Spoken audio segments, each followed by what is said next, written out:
Hello friends, मैं Arun maths पर आपका स्वागत करता हूं। आज से हम लोग मेंसुरेशन प्रारंभ कर रहे हैं, यानी एडवांस मैथ का पहला चैप्टर क्या है, मेंसुरेशन। यानी इसमें हम लोग पहले पढ़ेंगे एरिया। मेंसुरेशन या फिर कह लीजिए एडवांस मैथ आपको एकदम चैप्टर वाइज पढ़ाया जाएगा, यानी हर एक टॉपिक आपको क्लियरली करवाया जाएगा। पहले क्या पढ़ाया जाएगा, पहले देखिए इसके कॉन्सेप्ट पढ़ाए जाएंगे। पहले कॉन्सेप्ट पढ़ाए जाएंगे और उसके बाद इस पर आधारित जितने भी क्वेश्चन पेपर में पूछे गए हैं सभी क्वेश्चंस आपको बताए जाएंगे। ए टू जेड क्वेश्चन आपको बताए जाएंगे।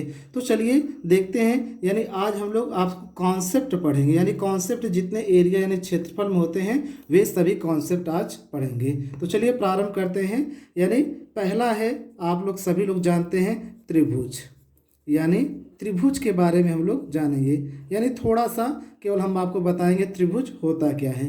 देखिए, तीन भुजाओं से घिरी हुई बंद आकृति, यानी तीन भुजाओं से घिरी हुई बंद आकृति क्या कहलाती है, त्रिभुज कहलाती है। अब ये कौन सा त्रिभुज है ये पता नहीं है, यानी अब अगर इसका क्षेत्रफल निकाला रहे तो निकालने में दिक्कत होगी। तो इसीलिए हम इसको बोल सकते हैं किसी भी त्रिभुज का क्षेत्रफल, यानी किसी भी त्रिभुज का क्षेत्रफल। किसी भी त्रिभुज का क्षेत्रफल क्या होता है, यानी 1/2 आधार गुणे ऊंचाई। आधार गुणे क्या होता है, ऊंचाई होता है। आधार गुणे ऊंचाई हो गया। अब ये त्रिभुज के बारे में हम लोग जाने। अब इसके प्रकार देखते हैं, यानी लिख सकते हैं त्रिभुज के प्रकार। क्या लिख सकते हैं, त्रिभुज के प्रकार। तो चलिए प्रकार को हम लोग देखते हैं।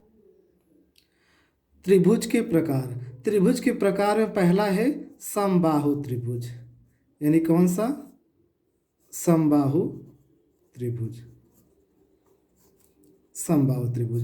तो चलिए देखते हैं समबाहु त्रिभुज पहले होता क्या है। इधर देखिए, सभी लोग देखिए, ये एक समबाहु त्रिभुज। यानी समबाहु मतलब क्या होता है, समबाहु यानी समबाहु, यानी सम मतलब बराबर, बाहु मतलब क्या होता है, भुजाएं। यानी जिसकी भुजाएं क्या हैं, बराबर हो, क्या कहलाता है, समबाहु। यानी ABC कर लेते हैं। यानी वह त्रिभुज जिसकी सभी भुजाएं तथा सभी कोण आपस में बराबर हैं। यानी ये सभी कोण, ये 60 अंश है तो ये भी 60 अंश होगा और ये भी 60 अंश होगा। अगर ये भुजा A है तो ये भी भुजा A होगी और ये भी भुजा क्या होगी, A होगी। देख लीजिए ध्यान से, यानी ये भी भुजा A है, ये भुजा और ये भी भुजा A है। और अगर इसके क्षेत्रफल की बात करें या फिर कह लीजिए परिमाप की बात करें या ऊंचाई की बात करें तो सब कुछ हम लोग देखते हैं। तो देखिए समबाहु त्रिभुज का क्षेत्रफल, यानी समबाहु त्रिभुज का क्षेत्रफल। तो चलिए देखिए, समबाहु त्रिभुज का क्षेत्रफल क्या होता है, कड़ी में 3/4 A², यानी ये मीटर स्क्वायर होगा या फिर कह सकते हैं वर्ग मीटर होगा। यानी मीटर स्क्वायर होगा या फिर वर्ग मीटर होगा। समबाहु त्रिभुज मतलब क्या होता है, जिसकी सभी भुजाएं तथा सभी कोण आपस में बराबर होते हैं, क्या कहलाता है, समबाहु। देखिए कोण 60 अंश, ये भी 60 अंश, ये भी 60 अंश है। भुजा A है, ये है और ये भी है।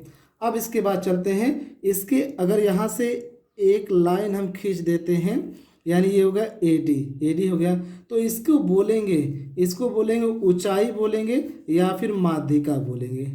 क्या बोलेंगे, माध्यिका। इसको ऊंचाई बोलेंगे या फिर क्या बोलेंगे, माध्यिका। इसको ऊंचाई बोलेंगे या फिर माध्यिका। तो इसकी लंबाई कितनी है, यानी माध्यिका या ऊंचाई की लंबाई कितनी है। तो चलिए देखते हैं समबाहु त्रिभुज की ऊंचाई या फिर बोल सकते हैं माध्यिका। क्या बोल सकते हैं, माध्यिका। तो कितनी होगी, √3/2 इंटू A। ये किस में होगा, मीटर में होगा। किस में होगा, मीटर में होगा। यानी इसकी ऊंचाई या माध्यिका क्या हो जाएगी, इसकी ऊंचाई या माध्यिका √3/2 A हो जाएगा। अब आगे बढ़ते हैं, समबाहु त्रिभुज का परिमाप के बारे में देखते हैं। क्या देखते हैं, परिमाप। परिमाप किसी भी चीज़ का परिमाप क्या होता है, सभी भुजाओं का योग। सभी भुजाओं का योग क्या होता है, परिमाप होता है। तो देखिए यहाँ पर A भुजा है तो कितनी भुजाएं हो गई, 3 भुजाएं। ये क्या कहलाएगा, परिमाप। परिमाप मतलब होता है एड ऑफ ऑल साइड, यानी सभी भुजाओं का योग क्या कहलाता है, परिमाप कहलाता है। ये हम लोग देखे समबाहु त्रिभुज को। अब आगे चलिए देखते हैं विषम बाहु त्रिभुज के बारे में। अगला देखते हैं हम लोग विषम बाहु त्रिभुज। कौन सा? विषम बाहु त्रिभुज। तो विषम बाहु त्रिभुज का मतलब क्या होता है? तो देखिए विषम, विषम मतलब अलग अलग, असमान, बाहु मतलब भुजाएं, यानी जिसकी सभी भुजाएं यानी भिन्न भिन्न हो, जिसकी सभी भुजाएं क्या है? भिन्न भिन्न हो, क्या कहलाता है? विषम बाहु त्रिभुज। जैसे हम ये बनाते हैं, देखिए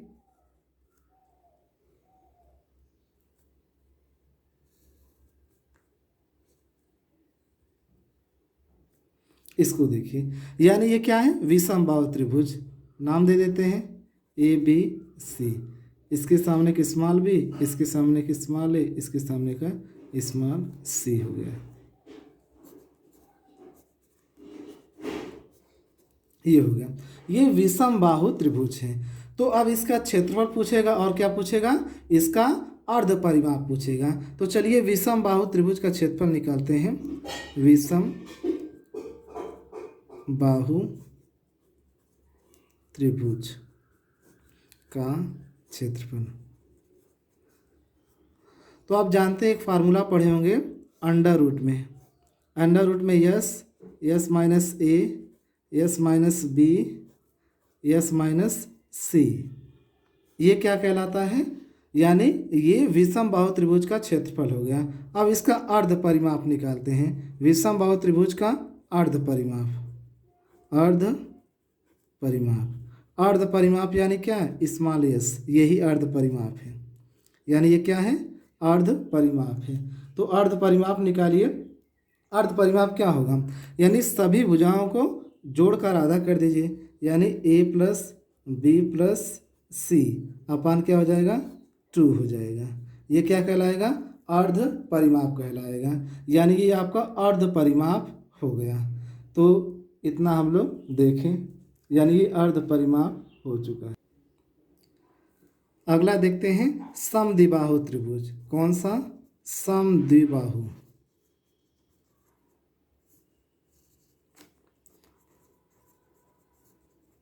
समद्विबाहु त्रिभुज, यानी समद्विबाहु त्रिभुज के बारे में चलिए जानते हैं। तो समद्विबाहु, सम मतलब समान होता है, द्वि मतलब दो, भुजा मतलब भुजाएं होती हैं, यानी जिसकी दो भुजाएं समान हो। जैसे देखिए